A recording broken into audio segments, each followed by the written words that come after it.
250.000 euro spesi a Casarza Ligure nelle strutture sportive comunali. Priorità la polisportiva, dove sono stati investiti 50.000 euro. Una parte ha consentito di risistemare il campo da calcetto in sintetico. Le altre risorse, con l'aiuto dell'Associazione Polisportiva Casarzese, sono state utilizzate per i nuovi campi da tennis in erba sintetica sotto la tensostruttura.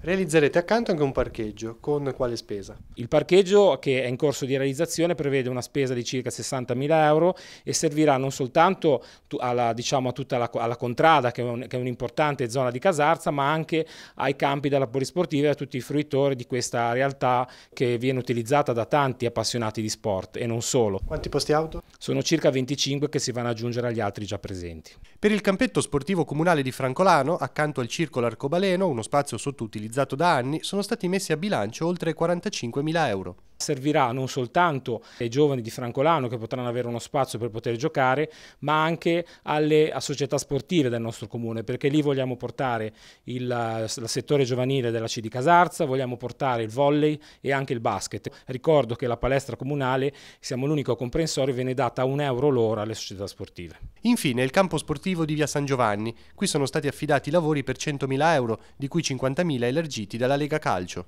Faremo l'efficientamento energetico del campo, quindi avremo la possibilità di dare anche alla società che oggi lo gestisce la possibilità di un risparmio energetico importante e anche un risparmio per le casse comunali. Sport e aggregazione per una vita di qualità è lo slogan del sindaco. La giunta di Casarza Ligure però non si accontenta dei risultati ottenuti e guarda già al 2018.